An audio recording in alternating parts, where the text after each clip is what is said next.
오늘은 조선왕조실록에 기록된 미스터리 중 하나인 경종 독살설에 대해 알아보겠습니다. 이 독살설은 단순한 소문이 아니라 영조의 치세 내내 그를 괴롭혔던 아킬레스건이었죠. 효종에게 미내빈 강씨 문제가 있었다면 영조에게는 이 경종 독살설이 있었는데, 먼저 경종이 어떤 사람이었는지 알아보겠습니다. 경종은 1688년에 숙종과 희빈 장씨 사이에서 태어난 장남이었습니다. 숙종은 28세에 얻은 첫 아들이라 무척 기뻐했죠. 태어난 지 100일도 안 된 경종을 원자로 책봉해 3살이 되던 1690년에는 세자로까지 책봉했습니다. 하지만 경종의 나이 7살이던 1694년 그와 조선의 운명을 바꾸는 대사건이 일어났죠. 아버지 숙종이 갑술환국을 일으켜 집권 세력이던 남인이 몰락하고 서인 정권이 다시 집권하게 된 것입니다. 이로 인해 장희빈은 중전에서 후궁으로 강등되고 인현왕후가 다시 복이 되었죠. 원래 후궁 소생의 원자와 세자는 중전의 아들로 입적되는 원칙에 따라 법적으로 경종은 인현왕후의 아들이 되었는데요. 멀쩡히 친모가 살아있는데 하루아침에 어머니가 바뀐 셈이죠. 이 일은 경종이 겪게 될 비극적 인생의 서막이었습니다. 실록을 보면 경종이 계모인 인현왕후에게 지극정성으로 효를 다하며 한치의 빈틈도 없이 공경했다는 내용이 나오는데요. 총명했던 경종은 어린 나이에도 새어머니 인현왕후에게 아들이자 세자로서 효를 다하며 현명하게 처신했습니다. 인품이 훌륭했던 인현왕후 역시 경종을 친자식처럼 보살펴 주었다고 하죠. 하지만 1701년 9월 경종을 아껴주던 인현왕후가 35세의 나이로 일찍 세상을 떠나게 되었는데요. 친자식처럼 자신을 보살펴줬던 새어머니를 잃은 슬픔을 가누기도 전에 이번에는 생모 장희빈에게 죽음의 그림자가 닥쳐오기 시작했습니다. 장희빈이 인현왕후에게 저주를 내려 죽음에 이르게 했다는 충격적인 이야기가 권례에 퍼진 거죠. 이 이야기는 얼마 안가 숙종의 귀에까지 들어가게 되었고, 이에 숙종은 인현왕후 저주 사건을 계기로 장희빈을 숙청하기로 결심했습니다. 어린 경종은 절박한 심정으로 목숨까지 내걸며 어머니의 무죄를 주장하고자 숙종 앞에 거적을 펴고 엎드려 애타게 호소했죠. 당시 사관이 남긴 글에 따르면 경종은 어머니의 처형을 막기 위해 자신도 함께 죽게 해달라며 숙종 앞에 무릎을 꿇고 간청했다는 가슴 아픈 일화가 남아있습니다. 그러나 숙종의 마음은 이미 정해져 있었고, 결국 장희빈은 강제로 사약을 받아 세상을 떠나게 되었죠. 어린 경종은 새어머니의 죽음에 이어 이번에는 친어머니가 죄인으로 전락해 비참하게 죽는 모습을 두 눈으로 지켜봐야 했습니다. 그러나 장희빈 사후 경종의 처지는 더욱 위태로워지게 되는데요. 한때 금지옥엽으로 아끼던 아들을 숙종은 마음을 돌려 차갑게 대하기 시작했던 것이죠. 경종이 조금이라도 숙종의 마음에 들지 않는 행동을 할 때면 그 어미를 닮아 그러는구나, 제 어미처럼 그런 짓을 한다는 식으로 끊임없이 가슴에 대못을 박는 말들을 했다고 전해집니다. 이런 상처 속에서 경종의 성격도 점점 변해갔죠. 왕실 기록을 살펴보면 경종은 어머니의 비극적 최후를 목격한 후 심각하게 마음의 상처를 입어 늘 불안과 경계심에 시달렸고 수면장애까지 겪었다고 전해집니다. 야사에는 경종이 벽을 보고 혼자 대화하거나 야밤에 홀로 궁궐을 배회하는 등 이상행동을 일삼았다는 이야기도 있죠. 하지만 정작 주목할 점은 말년에 숙종이 경종을 그리 탐탁지 않아 했고 세자 교체까지 고려했다는 정황이 곳곳에서 드러난다는 겁니다. 1717년 숙종이 노론의 영수인 재상 이이명을 불러 단독으로 은밀하게 대화를 나눈 정유독대 사건이 일어났죠. 두 사람이 나눈 대화 내용은 정확히 알려지지 않았지만 학계에서는 숙종과 노론이 연합해 경종을 패하고 연인군으로 세자 교체를 논의했을 것으로 추정하고 있습니다. 정유독대 사건이 일어나고 얼마 뒤 숙종은 건강을 이유로 세자인 경종에게 국정을 위임하는 대리청정을 명했죠. 만약 경종이 대리청정을 하다가 실수라도 한다면 이를 구실로 세자를 교체하려는 계획이었을 겁니다. 그런데 당시 기록을 살펴보면 경종의 섭정 기간 동안 통치 역량이 뛰어났음을 알 수 있는데요. 국정을 처리할 때마다 항상 신중하게 판단했으며 중요한 결정을 내릴 때는 반드시 윗선에 보고 후 집행하여 독단적 권력 행사를 삼갔다고 합니다. 그렇게 예상외로 경종은 대리청정을 훌륭하게 해냈고 실수도 하지 않으며 현명하게 처신해냈죠. 이로 인해 노론의 계획이 무산되었고 숙종의 건강이 급격히 나빠지면서 세자교체 시도 역시 무산되었으며 결국 1720년 6월 8일 숙종이 재위 46년 만에 세상을 떠났습니다. 경종이 대리청정을 시작한 지 3년 만이었죠. 그렇게 숙종이 승하하자 마침내 경종은 30여 년간의 세자 신분에서 벗어나 33세의 나이로 조선의 20번째 임금이 되었습니다. 경종이 왕위에 올랐지만 정작 조정은 반대파인 노론 세력이 장악하고 있었습니다. 경종 즉위 후 조중우라는 유생이 선왕 숙종의 실정을 비판하며 임금의 생모인 장희빈의 자코 회복을 요청하는 상소를 올렸죠. 하지만 노론 세력은 이를 강하게 비판했고 경종은 압박에 못 이겨 조중우를 유배 보내야 했습니다. 안타깝게도 조중우는 유백일의 의문의 죽음을 당했죠. 기세등등한 노론은 이번엔 아직 후사가 없던 경종에게 동생인 연인군을 세제로 책봉하라고 요구했는데요. 조선 역사상 동생이 형의 뒤를 이어 임금이 된 사례는 태종과 명종 때도 있었지만 경종과 연인군의 경우처럼 신하들이 나서서 현직 국왕에게 압력을 가해 후계자 지명을 강요한 일은 전례가 없었습니다.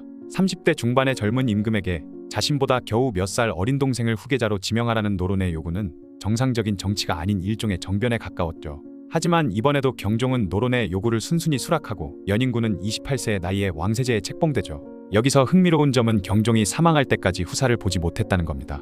이에 대해서는 충격적인 야사가 전해지는데 생모인 장희빈이 사사될 당시 곁에 있던 아들 경종에게 나를 이렇게 만든 이씨 집안의 대를 끊어놓겠다고 저주하며 경종의 그곳을 세게 잡아 크게 다쳤다는 이야기가 있죠. 중상을 입은 경종은 이후 자식을 낳을 수 없는 몸이 되었다고 합니다. 그래서 30대까지 후사가 없음에도 후궁을 들이지 않았고 노론이 왕권을 노골적으로 무시하면서 연인군의 세제 책봉을 강하게 요구할 수 있었다는 해석이 있죠. 하지만 이를 뒷받침할 만한 구체적인 기록이나 근거는 발견되지 않았습니다. 어쨌든 1721년 기세등등한 노론 강경파들은 점점 선을 더 넘기 시작하는데요. 경종을 찾아가 세제인 연인군에게 별다른 이유도 없이 대리청정을 시킬 것을 요구했던 것이죠. 경종은 이번에도 노론의 요구를 순순히 윤허했지만 이에 경악한 소론이 결사반대하면서 사태가 커졌습니다.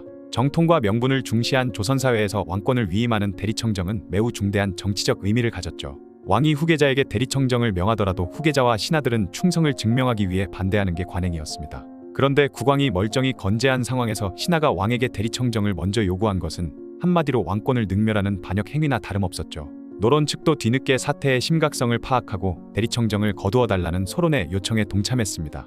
이에 경종은 못 이기는 척하며 얼마 후 대리청정의 명을 거두었죠. 그런데 이것이야말로 경종이 절치부심하며 기다렸던 순간이었습니다. 얼마 후 경종은 전격적으로 연인군을 앞세워 왕을 몰아세우는 반역행위를 했다는 이유로 노론 측 사대신 김창집, 이건명, 이이명, 조태채를 사흉으로 지정하여 파직시키고 유배를 보내버렸죠. 이로써 하루아침에 노론 정권이 무너지고 소론 정권이 득세하는 신축한국이 이루어졌습니다. 역사가들은 그날 밤 펼쳐진 정치적 사건을 마치 폭풍우가 지나간 것처럼 묘사했는데 경종이 과감하게 결단을 내려 반대파를 제거하자 마치 천지가 뒤집히는 듯한 격변이 일어났다고 표현했습니다. 그동안 나약하고 소극적이던 모습이 아니라 마치 아버지 숙종을 연상시키듯 단호한 호랑이 같은 모습으로 신하들을 제압한 겁니다. 그런데 1724년 8월 25일 병약하던 경종의 건강이 급격히 악화되어 35세의 젊은 나이에 세상을 떠났습니다. 역경 끝에 왕이 되었고 비로소 제대로 된 왕권을 찾았다고 할 무렵에 경종은 겨우 4년의 재위만을 남기고 일찍 세상을 떠난 것이죠. 그렇게 왕세제였던 연인군이 그 뒤를 이어 왕위에 오르니 바로 조선 21대 왕 영조였습니다. 영조는 탕평책을 내세우며 경종에 의해 몰렸던 노론 세력을 다시 불러들였죠. 하지만 막상 왕위에 오르자마자 영조는 경종독살범이라는 충격적인 소문과 맞닥뜨려야 했습니다. 이 사건의 핵심은 경종이 세상을 떠나기 며칠 전 벌어진 일이었죠. 오랫동안 제대로 끼니를 들지 못했던 경종에게 연인군이 게장과 감을 권했고 경종이 오랜만에 맛있게 먹었다는 이야기가 전해지고 있는데요. 문제의 식사 후 경종의 상태는 급격히 나빠졌고 며칠간 고통스러운 복통과 설사에 시달리다 결국 회복하지 못하고 세상을 떠나게 된 것입니다. 의학서에는 게장과 감이 모두 찬 성질을 가진 음식으로 함께 섭취하면 배탈이나 복통을 일으킬 수 있어 궁합이 좋지 않은 음식으로 분류되어 있었죠. 또한 영조는 위중한 경종에게 어이가 제조한 탕약과는 성분상 상극인 인삼과 부자를 먹이도록 억지로 강요했다는 이야기도 나왔습니다.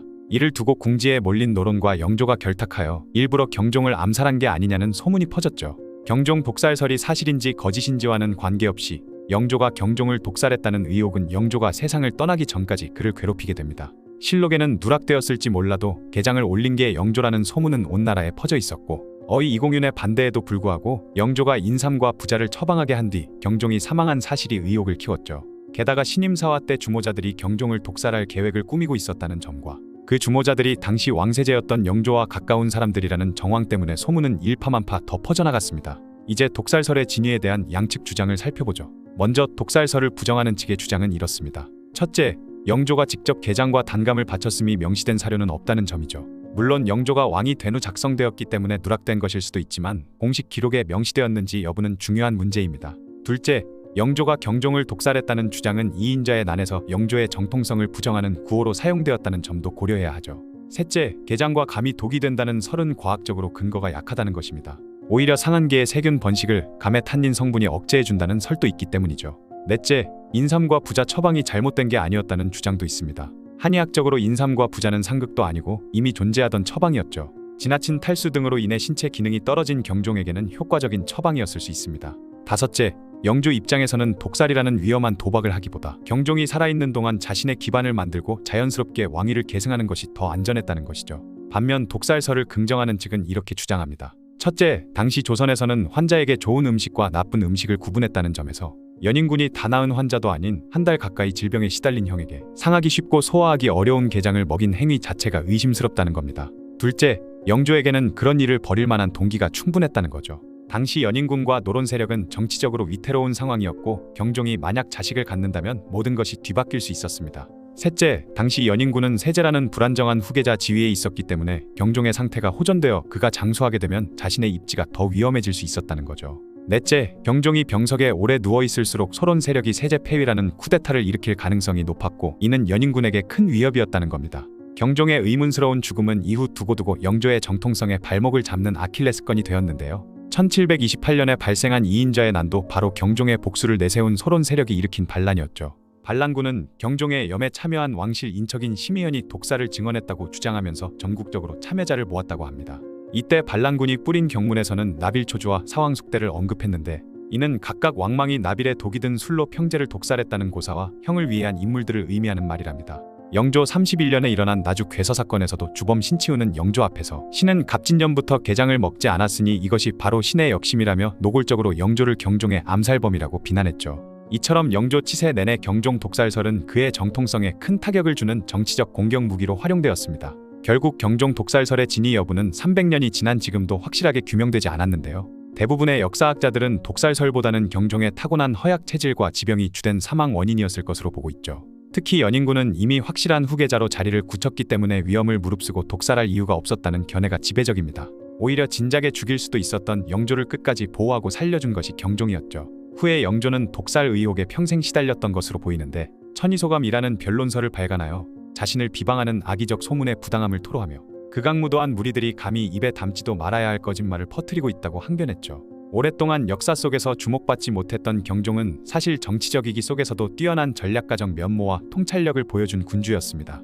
여러 가지 악조건 속에서도 경종이 조금만 더 나은 환경과 건강 상태였다면 조선 역사에 더 큰 족적을 남겼을 수도 있었을 거란 아쉬움이 남네요. 무엇보다 개인의 감정에 연연하지 않았던 경종의 대인배적인 결단이 있었기에 조선은 이후 영정조 르네상스 시대로 불리는 중흥의 기틀을 마련할 수 있었다는 점에서 경종의 역사적 역할은 결코 가볍지 않다고 할 수 있죠. 경종과 영조, 그들의 이야기는 단순한 독살 미스터리를 넘어 왕권과 정치, 그리고 형제에 대한 깊은 성찰을 주는 역사의 한 페이지로 남아 있습니다.